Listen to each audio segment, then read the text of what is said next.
Afastamento de trabalhadores bateu recorde no ano passado por causa de dores na coluna e problemas emocionais.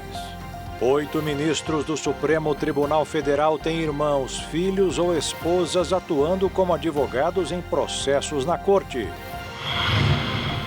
O Hospital de Brasília ainda abriga manifestantes que pediam liberdade para Jair Bolsonaro e foram atingidos por um raio.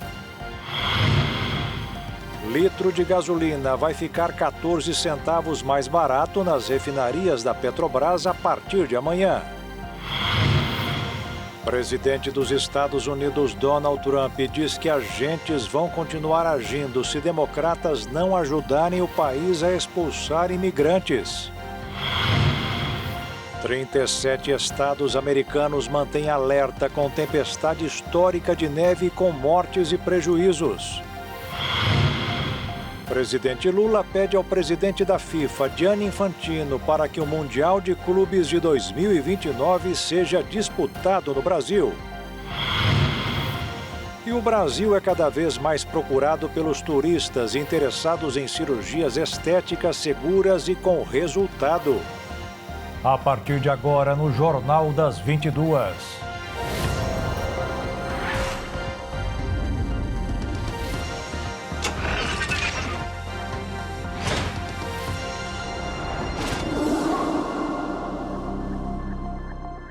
Olá, boa noite. 8 ministros do Supremo Tribunal Federal têm parentes que são advogados com processos na corte. Entre eles, esposas, filhos, enteados, cunhados, genros e irmãos. Mais um motivo para o presidente do STF, ministro Edson Fachin, reafirmar a necessidade da criação de um código de conduta para a corte. O presidente do Supremo, ministro Edson Fachin, defendeu a criação de um código de conduta para a corte como forma de fortalecer a transparência e promover uma mudança de cultura interna no tribunal. Em entrevista ao Jornal do Estado de São Paulo, Fachin afirmou que regras éticas claras são necessárias, mas alertou que o debate não pode ser conduzido com moralismo barato. Segundo o ministro, a adoção de um código deve servir para orientar comportamentos e evitar interpretações subjetivas, sem transformar a discussão ética em instrumento de exposição ou punição pública. Fachin destacou que a base desse regramento deve ser a transparência, inclusive em situações que envolvem familiares de magistrados. Para ele, não faz sentido exigir que parentes mudem de profissão pelo simples fato de um familiar ocupar cargo no judiciário, desde que haja clareza sobre a atuação profissional. O ministro é pai de Melina Fachin, professora e advogada, e afirmou que o foco do debate deve estar na divulgação objetiva das atividades exercidas, nos limites legais e na prevenção de conflitos de interesse. O presidente do Supremo afirma que a maioria dos ministros concorda com a necessidade de discutir um código de conduta, mas reconhece que há resistências internas, principalmente em ano eleitoral, quando o tribunal tende a ficar mais exposto a pressões políticas e institucionais. De acordo com Fachin, parte dos ministros avalia que o debate pode ser adiado por causa do calendário eleitoral, enquanto uma minoria considera o código desnecessário, argumentando que a lei orgânica da magistratura já estabelece parâmetros gerais de conduta. O presidente do STF, no entanto, avalia que a indiferença pode abrir espaço para interferências externas. Segundo ele, se o tribunal não estabelecer mecanismos de autocontenção, o risco é que outros poderes tentem impor limites à atuação da corte. Fachin também fez referência a experiências internacionais para defender o debate. Ele citou casos ocorridos na Alemanha, onde autoridades deixaram cargos após questionamentos éticos como forma de preservar a credibilidade das instituições. Para o ministro, a ética deve ser compreendida como um elemento anterior ao próprio crime. Ele argumenta que a corrupção, antes de ser penal, representa uma falha ética, que reforça a necessidade de regras claras e institucionalizadas. Na semana passada, Fachin saiu em defesa da condução do Supremo em casos recentes, incluindo o processo envolvendo o Banco Master. Diante de questionamentos sobre a atuação do relator ministro Dias Toffoli, o presidente da corte afirmou que eventuais irregularidades devem ser analisadas dentro dos ritos regimentais e processuais. Fachin ressaltou que o STF não aceitará pressões de natureza política ou midiática que tenham como objetivo desmoralizar o STF. O debate sobre conduta também envolve o comportamento de magistrados fora dos tribunais, especialmente nas redes sociais. Fachin afirmou que o Supremo deve discutir em fevereiro uma resolução do Conselho Nacional de Justiça que trata da presença de juízes nas plataformas digitais. Segundo ele, o desafio é estabelecer limites que preservem a liberdade de expressão sem comprometer a imparcialidade e a credibilidade do judiciário. judiciário. A proposta de um código de conduta para os tribunais superiores conta com o apoio dos presidentes de outras cortes. Ministros dessas instituições defendem regras mais objetivas sobre conflitos de interesse, participação em eventos privados, palestras remuneradas e outras atividades paralelas à função. Para Fachin, a adoção de um código não é uma solução definitiva, mas um compromisso institucional. Ele afirma que regras claras podem oferecer mais segurança jurídica, fortalecer a legitimidade do judiciário e reduzir tensões em um cenário de crescente polarização política. O Supremo Tribunal Federal retomou hoje os depoimentos sobre as fraudes no Banco Master. O inquérito da Operação Compliance Zero investiga um amplo esquema de fraudes financeiras envolvendo o Banco Master e operações com o Banco de Brasília. O caso tramita na Suprema Corte e integra o conjunto de apurações que já levaram à liquidação extrajudicial da instituição controlada por Daniel Vorcaro. Nesta fase, a Polícia Federal houve 8 investigados ao longo de 2 dias, entre ex-dirigentes do BRB, executivos e sócios do conglomerado Master. Os depoimentos fazem parte do aprofundamento da investigação conduzida pela Polícia Federal, com base em provas reunidas nas 2 etapas da operação, deflagradas em novembro de 2025 e janeiro de 2026. O foco da apuração está na venda de carteiras de crédito consideradas sem valor do Banco Master ao BRB, em operações que somam mais de 12 bilhões de reais. A investigação aponta indícios de crimes como gestão fraudulenta, gestão temerária e organização criminosa, envolvendo a tentativa de transferência de ativos problemáticos para uma instituição financeira estatal. Nesta semana, prestam depoimento o ex-diretor de Finanças e Controladoria do BRB, o diretor de uma empresa investigada, o empresário ligado à origem das carteiras falsas e o superintendente executivo de tesouraria do Banco Master. Os depoentes serão confrontados com documentos, contratos e fluxos financeiros já identificados pela Polícia Federal, que busca esclarecer o funcionamento do esquema e a responsabilidade dos envolvidos. Daniel Vorcaro, controlador do Banco Master, já admitiu em depoimento anterior que a instituição enfrentava grave crise de liquidez e que seu modelo de negócios dependia do Fundo Garantidor de Créditos. O caso Banco Master ganhou dimensão nacional após o Banco Central decretar a liquidação extrajudicial da instituição, em novembro do ano passado, e passou a expor vulnerabilidades do sistema financeiro e as conexões entre o mercado de capitais, instituições públicas e interesses políticos. As oitivas desta semana marcam mais um passo no avanço do cerco judicial sobre o que já é tratado como um dos maiores escândalos financeiros recentes do país. O Hospital de Base de Brasília informou que 3 pessoas que foram atingidas por um raio durante um ato do deputado Nicolas Ferreira seguem internados. Ontem, elas estavam junto com milhares de manifestantes que pediam anistia para os condenados de 8 de janeiro. Um vídeo feito por um jornalista do jornal O Povo mostra o momento exato que o raio atingiu a praça onde estavam os manifestantes.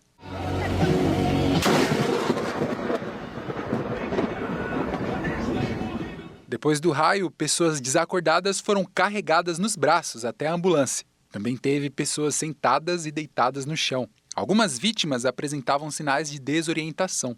Segundo o Corpo de Bombeiros, 47 pessoas foram encaminhadas ao Hospital Regional da Asa Norte e ao Hospital de Base do Distrito Federal, e 11 delas necessitaram de cuidados médicos maiores. Outras 42 não precisaram ser levadas a unidades de saúde.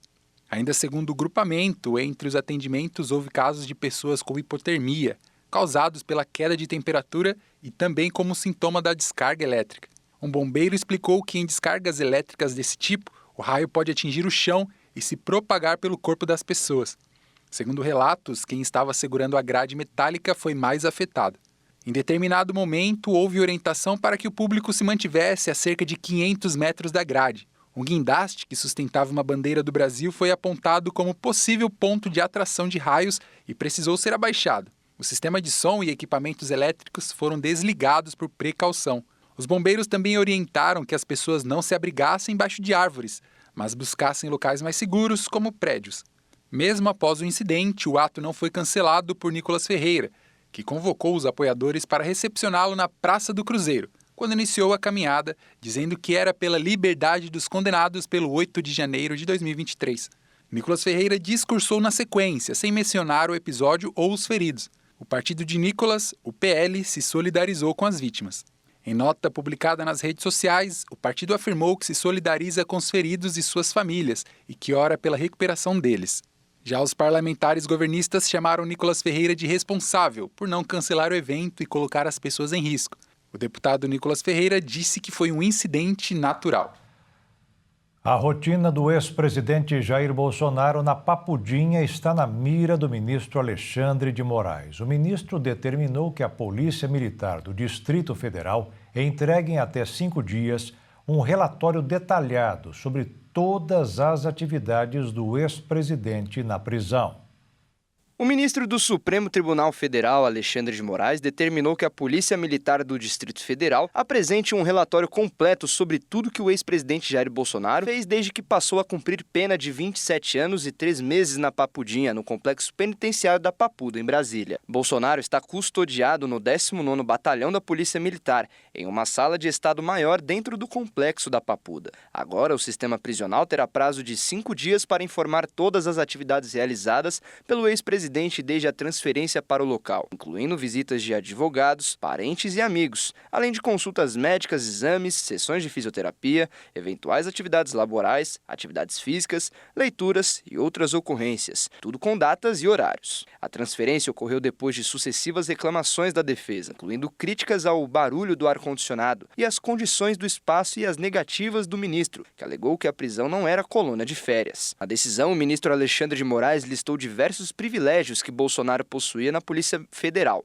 Entre eles, cela individual, banheiro privativo com água aquecida, televisão, ar-condicionado, frigobar, médico de plantão 24 horas, fisioterapia autorizada, banho de sol exclusivo e até protocolo especial para entrega de comida caseira diariamente. A execução da pena é acompanhada diretamente pelo Supremo, que tem adotado medidas para fiscalizar as condições de custódia e o cumprimento das determinações judiciais em linha com procedimentos já adotados em outros casos de condenações decorrentes dos atos golpistas investigados pela Corte. A Procuradoria-Geral da República foi comunicada da decisão e os advogados de Jair Bolsonaro foram oficialmente intimados.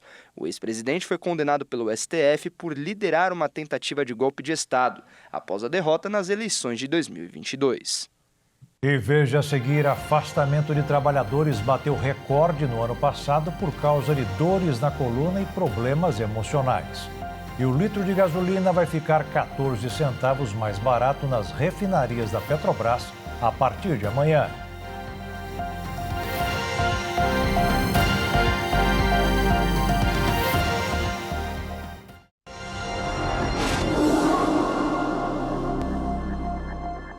A Petrobras vai cobrar 14 centavos a menos pelo litro de gasolina vendido nas refinarias a partir de amanhã. Mesmo com a alteração, os motoristas não deverão sentir o reflexo da boa notícia na hora de pagar a conta. De R$ 2,71 para R$ 2,57. Esse é o valor que as distribuidoras de gasolina vão poder retirar o combustível nas refinarias a partir de amanhã. Mas no caminho da refinaria até a bomba de gasolina, os vários impostos vão fazer com que esse desconto de mais de 5% seja imperceptível. Para o consumidor que sonha com alívio no bolso após esses 14 centavos na redução da gasolina, muito provavelmente nem sentirá a diferença. Isso porque no início desse ano, no dia 1º de janeiro, o ICMS, que é o imposto estadual, aumentou 10%. Para muitos especialistas, essa redução no valor da gasolina serve apenas para anular o imposto estadual. Essa é a primeira redução do combustível feita pela petroleira neste ano. E de acordo com a própria Petrobras, os preços praticados pela empresa representam apenas 1/3 do valor final pago pelos consumidores nos postos. Embora a Petrobras destaque que o preço da gasolina caiu quase 27% desde dezembro de 2022, o valor final na bomba segue alto por diversos fatores. São eles: os custos de margem de lucro de distribuidoras e revendedores, o custo do etanol anidro, que é misturado à gasolina A para formar a gasolina C, justamente a gasolina comum vendida nos postos brasileiros. Também entram os impostos federais, como CID, PIS/PASEP e COFINS, e o imposto estadual, o ICMS, cuja alíquota varia conforme a unidade da federação. Raimundo Mariano, que é taxista, tem esperado mais do que ninguém que a bomba acompanhe essa redução. mas a verdade é que ele mesmo não tem percebido isso. A maioria das vezes, quando tem esse desconto, nunca chega pra gente. Na hora que aumenta, a gente percebe que aumentou. Mas quando tem um desconto,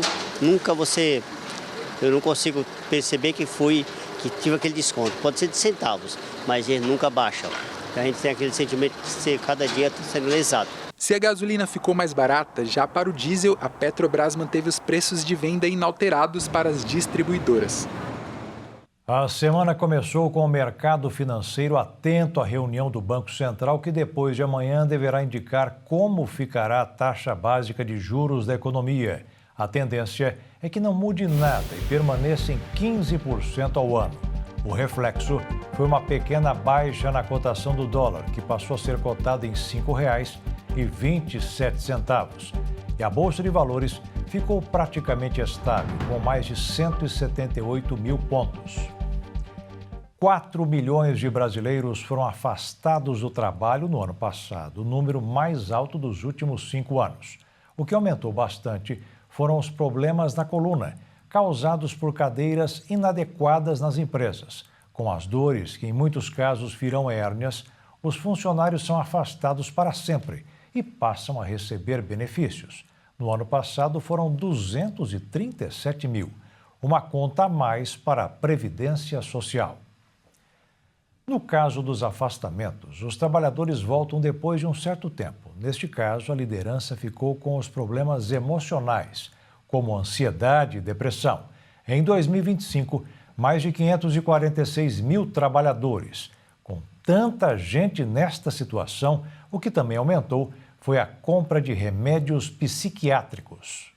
A compra de medicamentos psiquiátricos no Brasil registrou crescimento de 4,5% em um intervalo de 3 anos, segundo o levantamento baseado em dados do Programa de Benefícios em Medicamentos Corporativos da ePharma, plataforma voltada à gestão de benefícios em saúde. A análise considerou o volume de caixas adquiridas entre janeiro e agosto de 2022 e o mesmo período de 2025, indicando uma ampliação consistente na demanda por esse tipo de tratamento.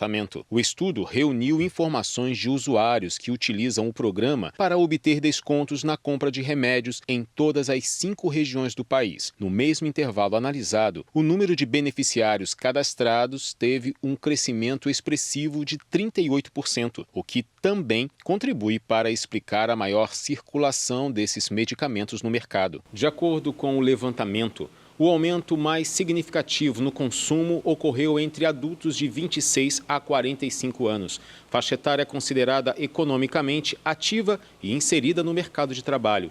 O dado reforça a associação entre saúde mental e rotina profissional, especialmente em um contexto de maior pressão, competitividade e mudanças nas relações de trabalho. Indicadores oficiais corroboram esse cenário. Dados do Ministério da Previdência Social apontam que os auxílios-doença concedidos por burnout, síndrome ligada ao esgotamento profissional, cresceram 493% entre 2021 e 2024. Já a Organização Internacional de Pesquisa sobre Estresse no Trabalho estima que cerca de 30% da população brasileira seja afetada pelo problema, evidenciando a dimensão do impacto da saúde mental no país. Especialistas destacam que a procura por tratamentos psiquiátricos também reflete a redução do estigma em torno da área. Segundo psiquiatras, a sociedade passou a buscar acompanhamento não apenas em momentos de crise, mas também para manter o desempenho no trabalho e a qualidade de vida. Para profissionais, embora a medicação tenha papel fundamental, ela não atua sozinha, o que reforça a necessidade de investimentos em políticas públicas, prevenção, ambientes de trabalho mais saudáveis e ampliação do acesso ao cuidado em saúde mental. E muitos trabalhadores não desistem. A aposentadoria sempre foi apontada como época para relaxar depois de tantos esforços. Mas para metade dos brasileiros, isso não é uma realidade. Por uma simples escolha ou muitas vezes para reforçar a renda.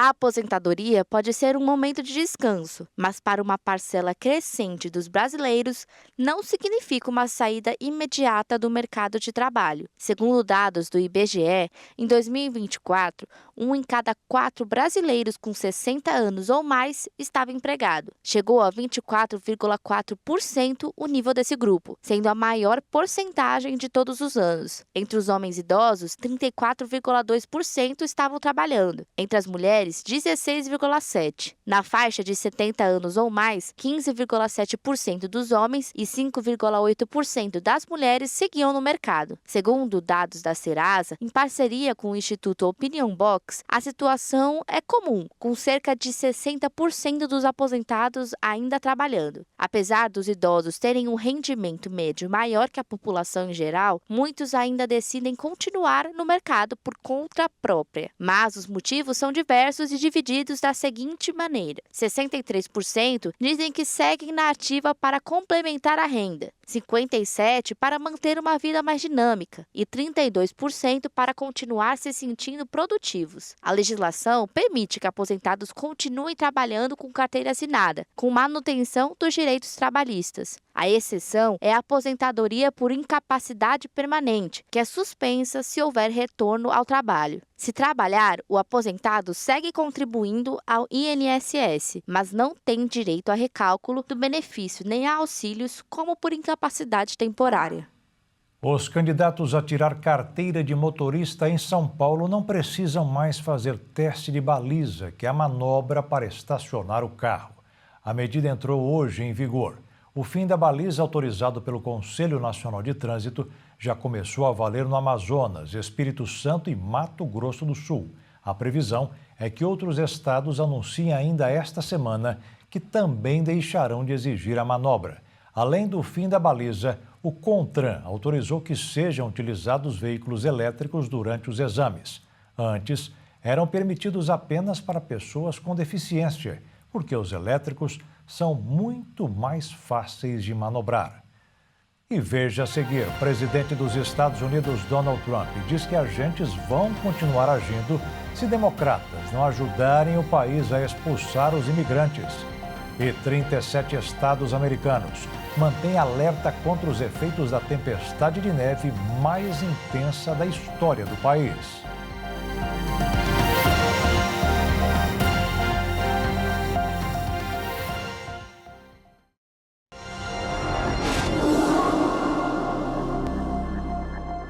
O uso de inteligência artificial é a nova ameaça à democracia. Partidos políticos e candidatos já estão utilizando essa tecnologia para atacar seus adversários e disseminar suas ideias. O uso crescente desse sistema deve se intensificar nas eleições de 2026. O uso de inteligência artificial na comunicação política cresceu de forma muito acelerada no Brasil e deve ganhar ainda mais espaço nas eleições deste ano. Partidos e candidatos já utilizam a tecnologia para produzir conteúdos, defender agendas e também atacar adversários, enquanto a Justiça Eleitoral discute se mantém ou amplia as regras que já estão adotadas no último pleito. Na semana passada, o Tribunal Superior Eleitoral divulgou a proposta inicial sobre normas de propaganda eleitoral para a próxima disputa. O texto, por enquanto, ele não altera os dispositivos específicos sobre a inteligência artificial. A Corte abriu um período de consulta pública e, inclusive, marcou audiências para fevereiro. Atualmente, já está proibido o uso de deepfakes e também de conteúdos fabricados ou até mesmo manipulados com o objetivo de disseminar fatos inverídicos ou até gravemente descontextualizados. Para peças que não se enquadram nessas condutas, a legislação ela exige que o uso de inteligência artificial seja informado de forma explícita ao eleitor. Em 2024, havia um receio de que a tecnologia pudesse desequilibrar as eleições de maneira muito ampla, o que não foi confirmado, segundo especialistas. A avaliação agora é que o desafio tende a aumentar com a popularização dessas ferramentas e também com o barateamento do acesso. Nos últimos meses, estratégias baseadas em inteligência artificial já passaram a dominar as redes sociais. Campanhas ligadas ao PT difundiram conteúdos que exploravam a retórica de ricos contra pobres. Em resposta, setores da direita reagiram com vídeos produzidos com a mesma tecnologia. As ações, elas atravessam todo o espectro político e misturam humor, ataque e mobilização. As peças variam de imagens inspiradas em linguagens populares das redes sociais até vídeos com aparência muito realista. Especialistas avaliam que a principal mudança trazida pela inteligência artificial é a escala. Hoje, campanhas conseguem produzir grandes volumes de conteúdo em poucos segundos, algo que antes exigia equipes maiores e custos elevados. Outro ponto é a mudança do foco do texto para o conteúdo multimídia. A inteligência artificial, que antes era usada principalmente para escrever discursos e roteiros, hoje é aplicada com mais eficiência na criação de imagens, vídeos e áudios. Além disso, cresce o uso da tecnologia para o chamado social listening, que é uma prática que monitora as conversas nas redes sociais para identificar temas, demandas e preocupações do eleitorado. Com ferramentas muito mais avançadas, campanhas conseguem mapear os assuntos de maior engajamento e também ajustar as suas estratégias. Por isso, muitos partidos adotam um discurso cauteloso ao tratar do tema. Siglas como PP, União Brasil, MDB e PT afirmam que pretendem seguir a legislação eleitoral, manter a supervisão humana sobre os conteúdos e evitar o uso da tecnologia para a desinformação. O presidente Luiz Inácio Lula da Silva conversou hoje por telefone com o americano Donald Trump. Entre outros assuntos, Lula pediu que o Conselho de Paz criado por Trump cuide apenas da faixa de Gaza. A conversa deverá continuar quando o presidente brasileiro for aos Estados Unidos. O governo federal confirmou a ligação por meio de uma nota à imprensa publicada no início da tarde. Em Brasília, o presidente Luiz Inácio Lula da Silva manteve contato por telefone com o presidente dos Estados Unidos, Donald Trump. Os presidentes trocaram impressões sobre a situação na Venezuela e Lula ressaltou a importância de preservar a paz e a estabilidade na região venezuelana, trabalhando pelo bem-estar do povo venezuelano. A nota ainda dizia que os presidentes trocaram informações sobre indicadores econômicos dos países, que apontam boas perspectivas para as duas economias.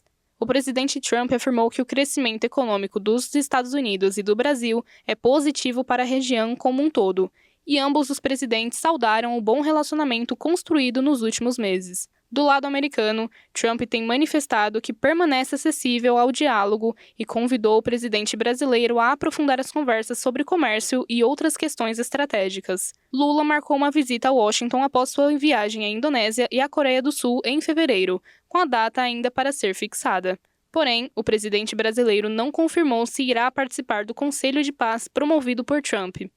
A ligação, que não teve detalhes completos divulgados oficialmente, aconteceu em um momento em que os dois países negociam alternativas para reaproximar suas posições políticas e econômicas. As equipes de ambos os presidentes afirmaram que continuam trabalhando para buscar soluções conjuntas nos próximos meses. O presidente Donald Trump avisou hoje que poderá rever a atuação dos agentes do Departamento de Imigração que mataram 2 pessoas em Minnesota. Mas para que isso aconteça, ele espera o apoio dos democratas para expulsar os imigrantes do país. O governo federal confirmou a ligação por meio de... A decisão do presidente Donald Trump de enviar Tom Homan para Minnesota aconteceu em meio ao crescimento dos protestos contra a presença de agentes do Serviço de Imigração e Fiscalização Aduaneira, o ICE. O assassinato de um manifestante em Minneapolis por um agente federal de imigração abriu espaço para um intenso debate nos Estados Unidos e levou republicanos a questionarem a política de repressão à imigração de Trump. Porém, o presidente continuou a responsabilizar as autoridades democratas. Ele também pediu que autoridades de Minnesota ajudassem os agentes de imigração e entregassem as pessoas que estariam ilegalmente no país. Donald Trump se recusou a recuar da promessa de realizar o maior programa de deportações da história. Isso aconteceu por conta de um número crescente de republicanos que passaram a pedir uma investigação mais profunda e a demonstrar desconforto com algumas táticas adotadas pelo governo. As manifestações tiveram início após a morte da poeta Renee Good, de 37 anos, baleada na cabeça por um agente do ICE. E ganharam mais força no último fim de semana, após a morte do enfermeiro Alex Pretty, de 37 anos, baleada ao menos 10 vezes em menos de 5 segundos por um agente federal. A Casa Branca está revisando tudo sobre a abordagem do ICE, mas se recusou a dizer se a ação do agente foi ou não apropriada. Segundo Trump, além da operação, está em andamento uma grande investigação a respeito de uma suposta fraude de mais de 20 bilhões de dólares no sistema de assistência social em Minnesota. O ex-presidente norte-americano Barack Obama e a sua esposa Michelle condenaram as mortes em Minnesota, definindo como tragédias de partir o coração. O também ex-mandatário Bill Clinton condenou as ações, dizendo que foram cenas horríveis. A porta-voz da Casa Branca, Karoline Leavitt, após a morte de 2 pessoas em protestos contra operações anti-imigração em Minneapolis, disse que ninguém na Casa Branca, incluindo o presidente Trump, quer ver pessoas feridas ou mortas nas ruas da América, que os bravos homens e mulheres da Polícia Federal e os muitos americanos que foram vítimas de criminosos imigrantes ilegais. A porta-voz acrescentou que a morte de Alex Pretty, manifestante de 37 anos que filmava os agentes, é uma tragédia que, segundo ela, se deve a uma resistência deliberada e hostil dos líderes democratas em Minnesota. E pelo 3º dia consecutivo, uma gigantesca nevasca atingiu grande parte dos Estados Unidos, provocando mortes, deixando casas sem energia e provocou o maior número de voos cancelados. A tempestade pode durar até uma semana, com temperaturas de até 45 graus negativos. De acordo com o Serviço de Meteorologia, o fenômeno está entre os piores episódios de inverno das últimas décadas. Mais de 30 estados americanos foram atingidos pela nevasca e pelo menos 20 decretaram estado de emergência. Em Austin, no Texas, uma pessoa foi encontrada morta por hipotermia em um posto de gasolina abandonado. Já em Frisco, no mesmo estado, uma adolescente de 16 anos morreu em um acidente de trenó. Outras mortes também foram registradas em diferentes estados, incluindo Nova York. Em diversas regiões do país, os termômetros chegaram a estar 22 graus abaixo da média e a sensação térmica atingiu níveis entre 29 e 30 graus negativos, semelhantes às sentidas na Antártida.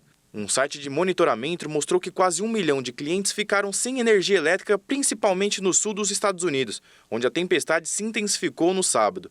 Os cortes de energia são particularmente perigosos, visto que o sul está sendo atingido por um frio traiçoeiro que pode bater recordes.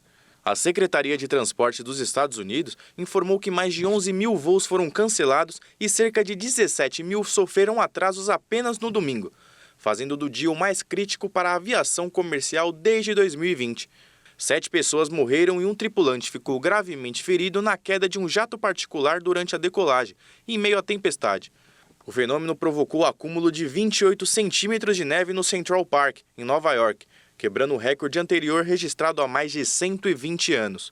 Apesar do volume de neve, a maior cidade dos Estados Unidos manteve o transporte público em operação. Em uma publicação na rede Truth Social, o presidente Donald Trump orientou a população a buscar locais seguros e disse que o governo continua monitorando a situação e em contato com os estados atingidos. Classificada como incomumente extensa e de longa duração pelo Serviço Nacional de Meteorologia, a tempestade provocada pela chegada de uma massa de ar ártico do Canadá, que derrubou as temperaturas e deixou milhares de casas sem energia em Quebec, além de paralisar Toronto com nevasca de até 60 centímetros em alguns pontos. As baixas temperaturas devem continuar após a passagem da tempestade, com previsão de sensação térmica abaixo de 45 graus negativos em algumas regiões. O governo de Israel anunciou nesta segunda-feira que o grupo terrorista Hamas entregou o corpo do último refém. O primeiro-ministro israelense Benjamin Netanyahu disse que foi uma vitória recuperar todas as vítimas de 7 de outubro de 2023. De acordo com as informações de inteligências disponíveis, Gavili teria morrido em combate na manhã de 7 de outubro de 2023 e seu corpo foi levado em seguida para a faixa de Gaza. Após a conclusão do processo de identificação pelo Centro Nacional de Medicina Legal, em colaboração com a Polícia de Israel e o Rabinato Militar, representantes das Forças de Defesa de Israel informaram à família do refém Han Gavili que seu ente querido foi identificado. Eles entregaram o corpo para a família para fazer o sepultamento. O ataque do grupo terrorista do Hamas contra os israelenses desencadeou uma guerra que durou mais de 2 anos. Um cessar-fogo entre Israel e Hamas, intermediado pelos Estados Unidos, entrou em vigor em 10 de outubro do ano passado. apesar dos dois lados terem trocado acusações de violar a pausa nos combates. Dentro da primeira fase do plano de paz proposto pelo presidente americano Donald Trump, todos os 48 reféns israelenses que ainda permaneciam em Gaza deveriam ser libertados em troca de prisioneiros palestinos. Todos os 20 reféns vivos foram libertados nos primeiros dias de cessar-fogo, mas o Hamas demorou meses para entregar os restos mortais dos reféns mortos. Na rede Truth Social, Donald Trump também comemorou o resultado da operação e sugeriu que a volta de todos os reféns que permaneciam em Gaza só ocorreu devido ao acordo intermediado pelos Estados Unidos. A segunda fase do plano de Trump inclui a criação do chamado Conselho da Paz, para o qual Trump convidou vários líderes, entre eles o presidente Luiz Inácio Lula da Silva. Segundo Trump, a princípio vai supervisionar a reconstrução da faixa de Gaza, após mais de 2 anos de guerra entre Israel e Hamas. Mas o presidente americano quer que o Conselho atue na intermediação de outros conflitos pelo mundo. Apesar de vários países, como Argentina, Israel, Hungria, Catar e Turquia, terem aceitado o convite, outros aliados americanos, como Reino Unido, Espanha, França, Alemanha e Itália, se recusaram a participar do Conselho no atual formato. E a seguir, o Brasil é cada vez mais procurado pelos turistas interessados em cirurgias estéticas seguras e com resultado. E o presidente Lula pede ao presidente da FIFA, Gianni Infantino, para que o Mundial de Clubes de 2029 seja disputado no Brasil.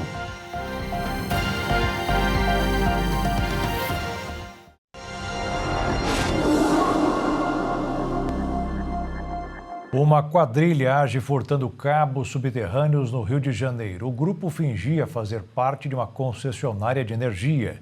2 homens foram presos em flagrante. 2 homens foram presos em flagrante na madrugada desta segunda-feira por integrar uma quadrilha especializada no furto de cabos subterrâneos nas zonas sudoeste e oeste do Rio de Janeiro. A ação mais recente aconteceu na rua Edgar Werneck, em Jacarepaguá, nas imediações da Cidade de Deus, e foi flagrada por câmeras de segurança. Segundo a Polícia Civil, o grupo se disfarçava de funcionários de uma concessionária de energia. Os criminosos chegavam de carro e colocavam cones na via para simular um serviço regular. E, em seguida, abriam um buraco na calçada para retirar o cabeamento subterrâneo. As imagens mostram 2 homens em uma motocicleta entregando uma pá a comparsas e o buraco já aberto. De acordo com as investigações, as mesmas câmeras haviam flagrado o grupo na semana passada a poucos metros do local onde o crime aconteceu. Na ocasião anterior, os suspeitos conseguiram furtar os cabos e fugir. Policiais da 41ª DP do Tanque receberam uma denúncia e retornaram ao local, onde flagraram a ação. Uma carreta usada no esquema tentou furar o bloqueio policial e chegou a ser jogada contra uma viatura para escapar, mas os agentes conseguiram evitar a colisão. Ainda segundo a polícia, 4 suspeitos fugiram a pé e um conseguiu escapar em uma motocicleta. Foram presos em flagrante Darlan Santana dos Santos Soares, de 22 anos, e Douglas Carneiro Valuche, de 43, por furto qualificado e associação criminosa. Os agentes apreenderam um cabo subterrâneo, a carreta usada no crime e 2 celulares. A Polícia Civil informou que outros suspeitos já foram identificados e seguem sendo procurados. O cantor João Lima se entregou à polícia na Paraíba. Ele teve a prisão preventiva mantida pela Justiça da Paraíba após uma audiência de custódia. O artista foi preso por suspeita de violência doméstica contra a ex-esposa, a médica e influenciadora Rafaela Brilhante.